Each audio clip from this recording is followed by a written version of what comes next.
Good morning from Panhandle Outdoors with Winston Chester. Panhandle Outdoors, your source for fishing, hunting, and information for folks who enjoy the great outdoors. Now sit back, relax. It's Panhandle Outdoors.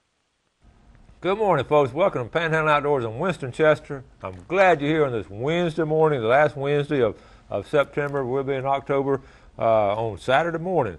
Our weather brought to us by Haney Technical Center at 767-5500. Temperature this morning is really cool. Of course, it's so early in the morning, but this is supposed to be our last humid day before this cold front comes in. Ken Paramore and I were talking. We're tired of hearing about it coming in. We want to feel it coming in. I think we'll believe it when we feel it. Sort of feel like when Christmas, our parents used to say Christmas is coming. We thought it never would get here, but now they say this cold front coming. It's supposed to be here Saturday, okay? So right now, 70 degrees here in Panama City, 68 in Mariana, 73 in Apalachicola, and 75 in Sandestin.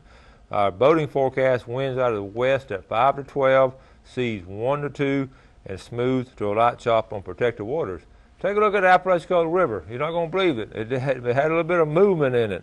It's actually at 2 foot this morning. It's going to slowly go down for the weekend, but that was a good little bump. That means they opened up the gates up at the Jim Woodruff. All right. The Choctahatchee at Caryville, it's not flatlining anymore. It had a little bit of movement in it. It's going to drop out. It's reading, folks, a 0.6. But looking at Friday and Saturday, it's getting up over 2 feet, around 2 feet on Saturday. So be prepared if you're going to the river for the weekend. It's good to have a little bit of movement. Both those rivers need some movement in it as far as going up and down, so we'll have that. Now, Carl Vernon Marine Services, their tide chart, we're looking at September the 28th.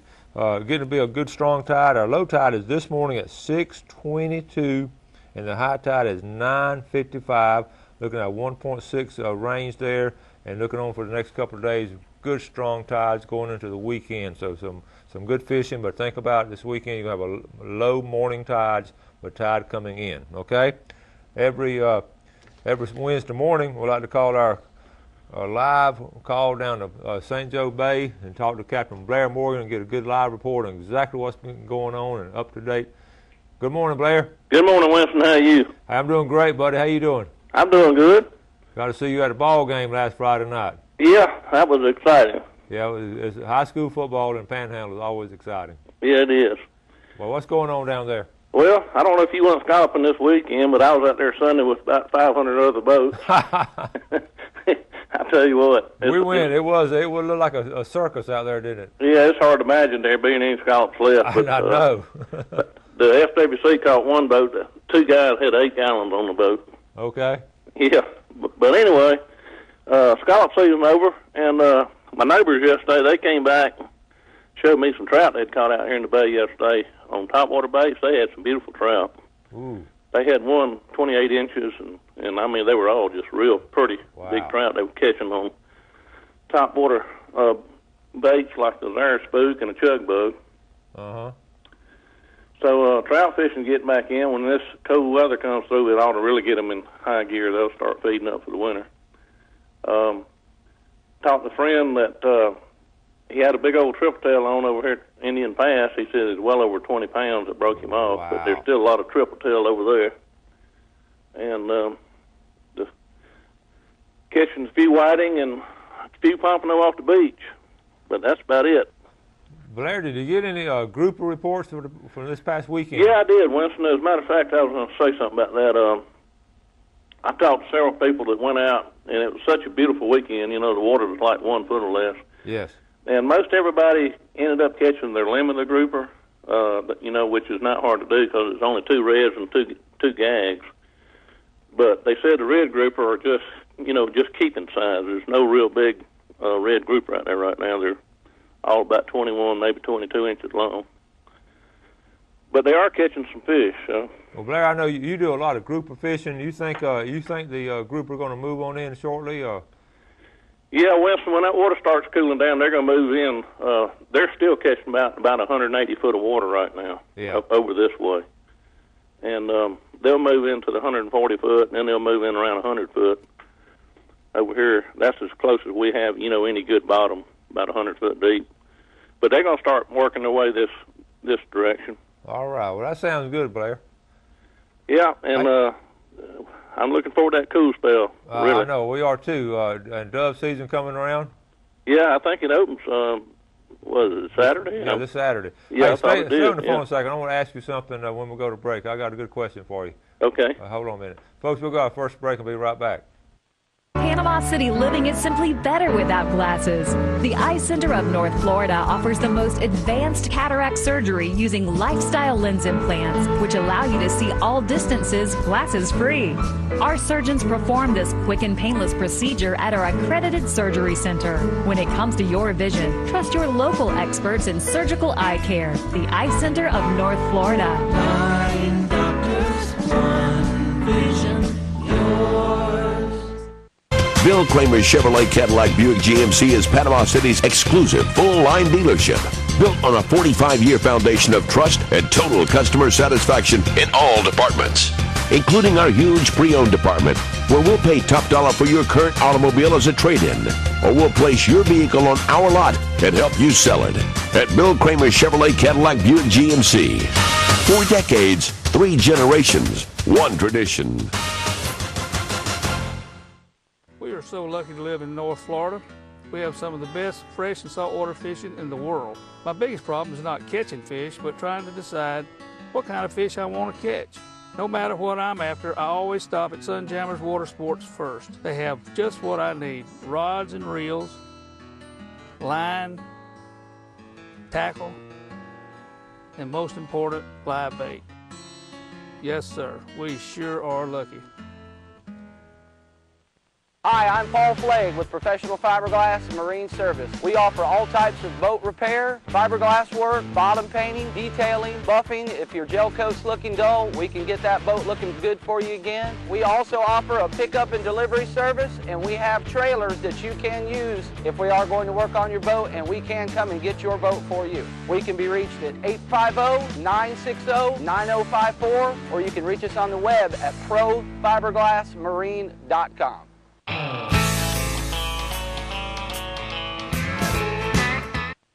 Welcome back. Welcome, Good morning. Captain Ken Paramore with 2 R's.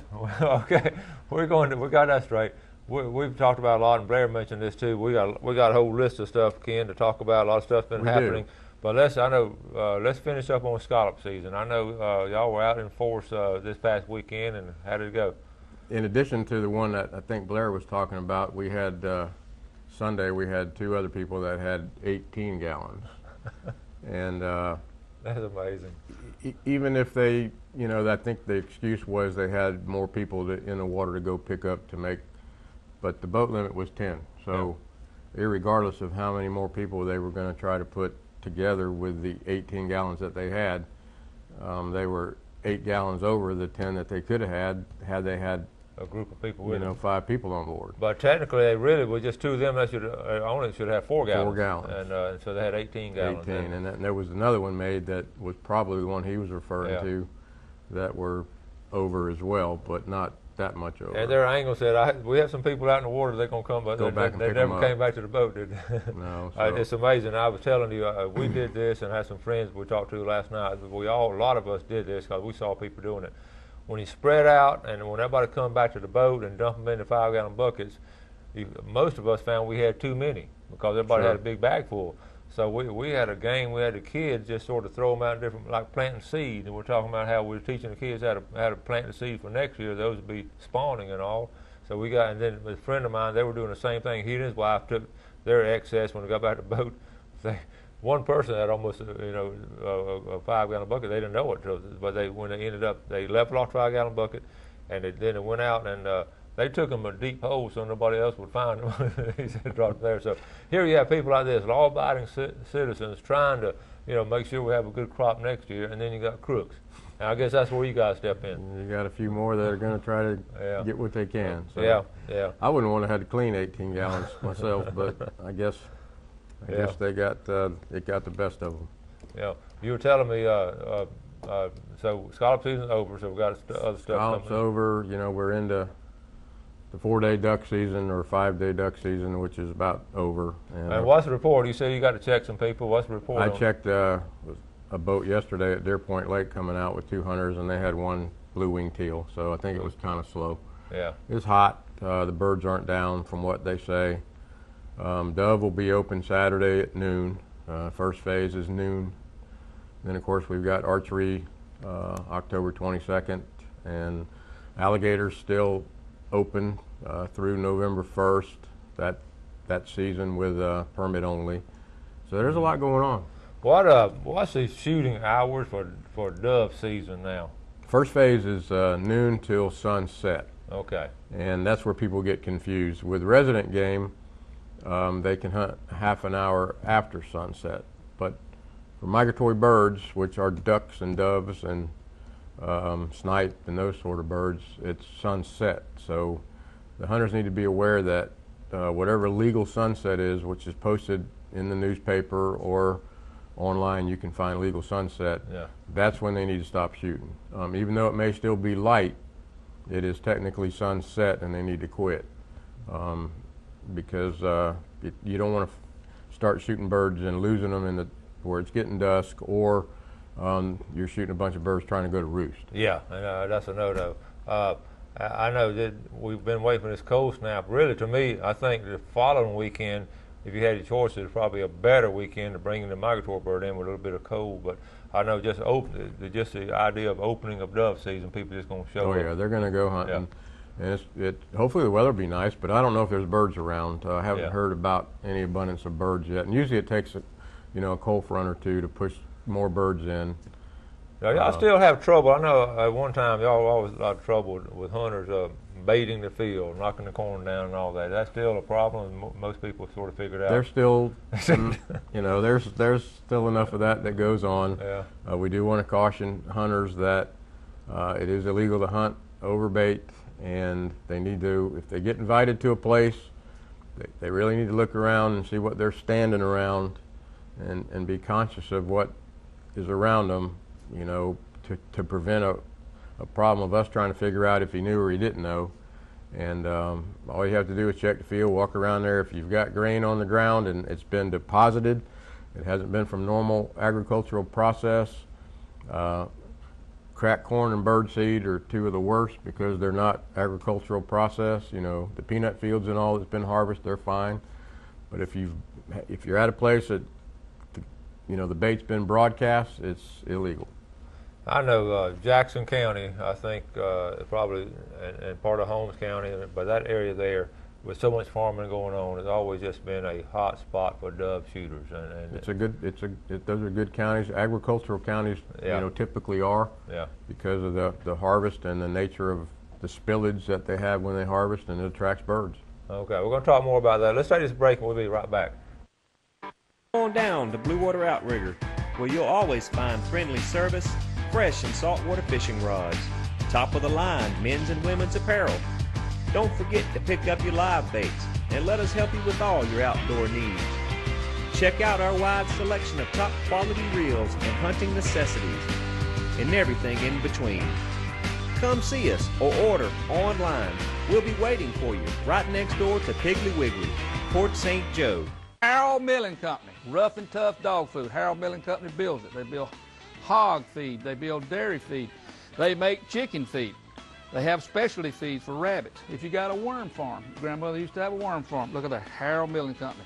You want to go down and get you, the dog's not running anymore. It's all over with. You want to get that 16% and drop down from the 26% protein. You don't want over to get fat. Harold Milling Company, you can buy at almost any feed store in the Panama City area.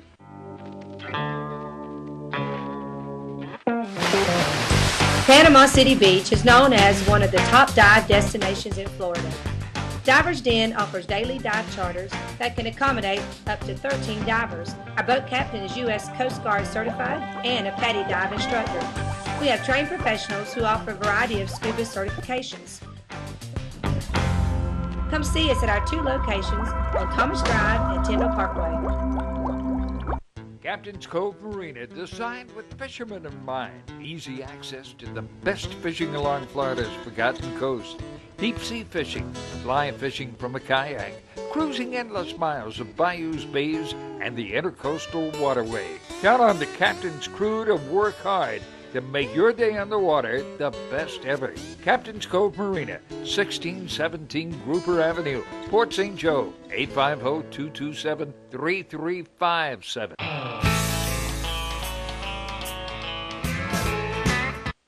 Welcome back. Sitting here with Captain Ken Paramore of the FWC. Let's take a look at these pictures here sent to us by Curtis Pennington. This is just some pictures he and his family have done this past year. Nice red snapper there with Nolan Pennington. Here's Curtis with his biggest buck he got last year. Curtis, one of my former students, and that's a nice buck, isn't it, Ken? Yeah, that's a great one. But then the last week they were up on their lease, and they were trying to get everything set up and run across this big old rattlesnake. So he just said, be careful. That's Chase and Nolan there with that rattlesnake, and there's Curtis there with the big rattlesnake. So you want to be careful, wear your snake boots if you can. Curtis, thank you for sending those pictures, and I'm glad to see you raising those kids in the outdoors and all.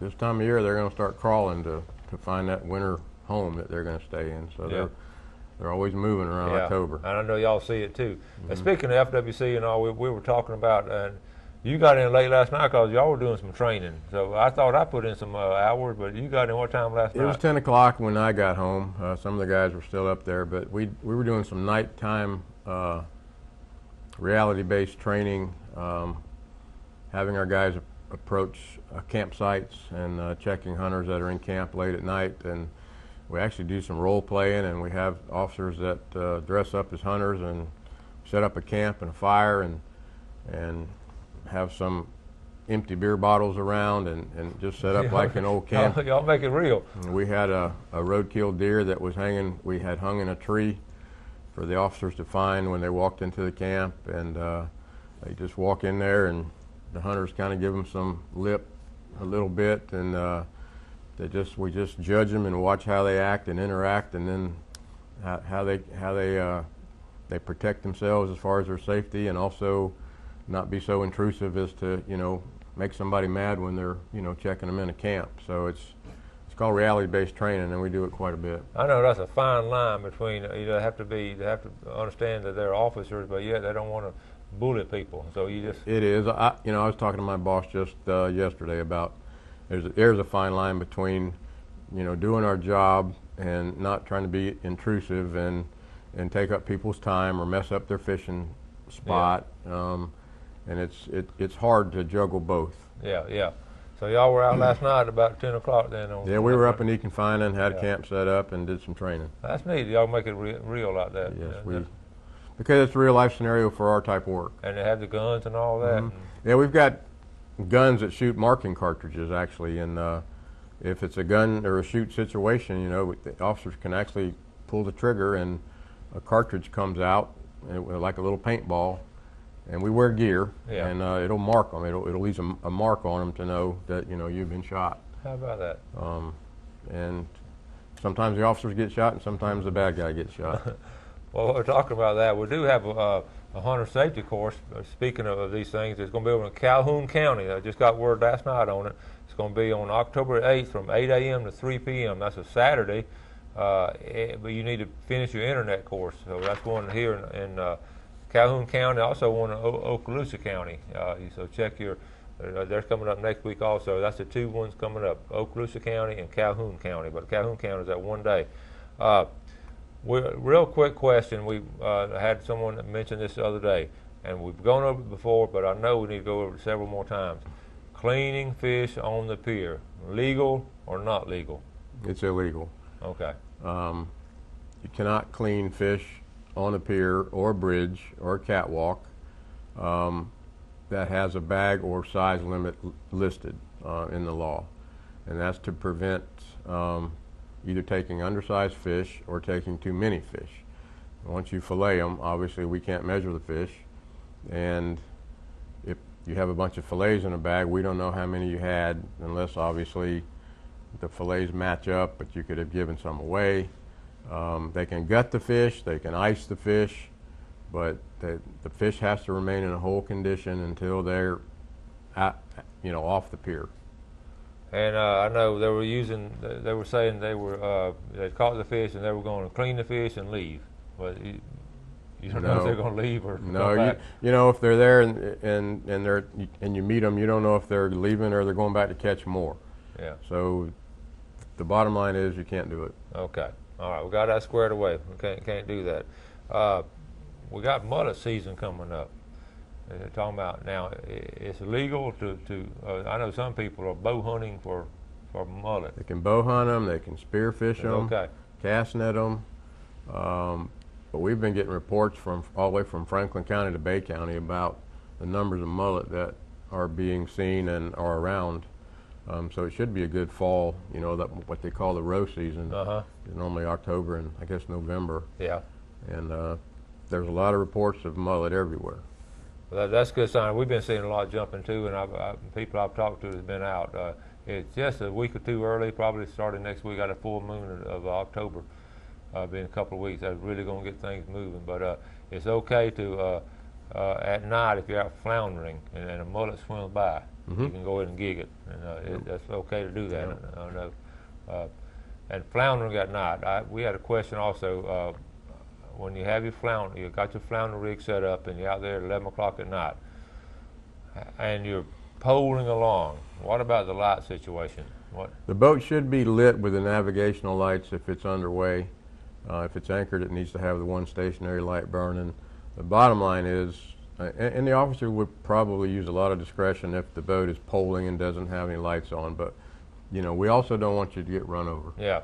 And identifying your boat to an approaching boat, even though it's late at night, believe it or not, people do run into each other in the middle of the night, and you do have to have the boat with the navigational lights on. You know, I've known floundermen for years, and that bow light or that stern light is aggravating because they're trying to look down and see, but it needs to be on. Okay. All right, we're going to take a final break, come back with some more good questions. Captain Ken Paramore. Sunrise to sunset. A walk through nature takes you on a journey of Florida's Emerald Coast. You'll encounter the wildlife, birds, lighthouses, indigenous to the beautiful land and seascapes of Florida. Set to the sounds of nature and enhanced with easy listening music. Only $14.95 plus $4.95 shipping and handling. NatureWalkDVD.com or send check or money order to the address on the screen. A walk through nature. Visually stunning. The greatest investment we can all make is in the lives of our children and grandchildren. To help you invest for retirement, handle your IRA rollover, protect your family with life or long-term care insurance. Call my dad for an appointment at his new office on Wilson Avenue behind Lowe's. And he'll give you a copy of his most recent book, 7 Steps to Serious Money. For free! Walter Woodrick, your serious money advisor! It's Kubota Summertime Deal Days right now at Soul Tractor, and that means Kubota finance offers are heating up. Right now, we have long-term finance rates for qualified buyers. We have the deals you've been waiting for on the new Kubota Grandale 40. Come take a look at the new Kubota Grandale Series tractors today. Hurry to Soul Tractor's Kubota Summertime Deal Days and get your best deal on a new Kubota today while the sun shines. My name's Captain Rick Corley. I'm a SAMS accredited Marine Surveyor, NAM certified Marine Surveyor, and IAME certified Marine Investigator. Been surveying since 1969. Was taught by my father, who is the oldest, longest practicing Marine Surveyor in the world. We do all types of survey, commercial or pleasure. Steel, aluminum, fiberglass, wood, makes no difference. Give us a call at 850-527-5287 or visit us online. We'd appreciate your business.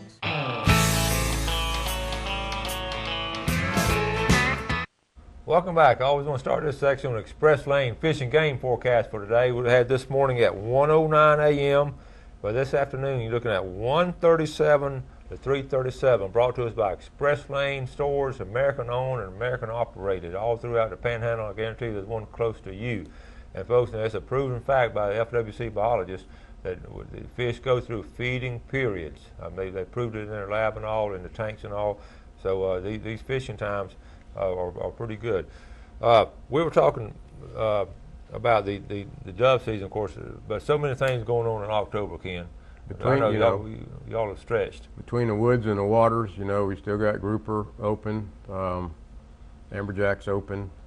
on that side. There's, you know, nighttime floundering. The trout and redfish are doing good. Then we got dove and archery coming up. Alligators still in. What's been reported on gator season? Up here, you know, we've got alligators, but we don't have near the alligators they do in Central and South Florida. But I think most of the hunters that we've talked to up here that were drawn and have their tags have been able to fill them. Yeah. I haven't heard about any monster gators up here like we did in years past, but you know, there may have been some taken. Yeah. But I think the ones who got drawn and were able to go were successful. Yeah. I know. I haven't heard any reports of any big one. I usually get some pictures on, but I haven't gotten any reports of any big ones. But I have heard of some guys getting some too. Tomorrow, now listen, we're talking about mullet. We mentioned a while ago. I'm going to have an interview with an old-time St. Andrew net maker, and you're going to enjoy this. And we're going to talk about how he makes nets, and he's continuing the family tradition. And there's only a few people still making cast nets. There's just a few cast net makers left, a few down in Franklin County. And Mr. McNeil? Yeah, and there's one or two. I don't know if St. Joe still has any left or not, but each community, and that's almost a dying breed too, making cast nets. So I know Mr. Gwaltney makes them, but there are not many people left. So we're going to have that on tomorrow. Now, I know y'all seen the guys with the cast nets off the bridge and all, and I know y'all check them every now and then, but those guys are pretty good sports-minded people. Right. You just have to keep in mind, you know, the limit of mullet is 50. Yeah. And that's plenty of mullet. If they're around, it doesn't take long with a big net to get that, and we just encourage them to stop when they need to stop. Yeah. I did check a boat yesterday that had about 50 shell crackers on Deer Point Lake. Oh man! And they were all nice sized shell crackers. So those two guys knew where to go and how to get them, because they had about 50 to 55 between the two of them. But so your day yesterday, you were checking duck hunters, you were checking Deer Point Lake, shell crackers, and then you went training last night. So yeah, it was a busy day. Y'all did have a busy day. Yeah. So maybe you gonna go back to the office today and rest a little bit. I got to do that till about noon. Do the reports and all. Right. All right. Well, Ken, thanks for coming on, buddy. You're welcome. Always great to have you on, and folks, always great to have you watching the show. Thanks for inviting us into your home this morning, and you do something good for somebody today, and make the outdoors part of your world. God bless. Thanks for joining us for Panhandle Outdoors with Winston Chester. Panhandle Outdoors features hunting, fishing, and other activities and information to help you enjoy the great outdoors. Join us next time for Panhandle Outdoors.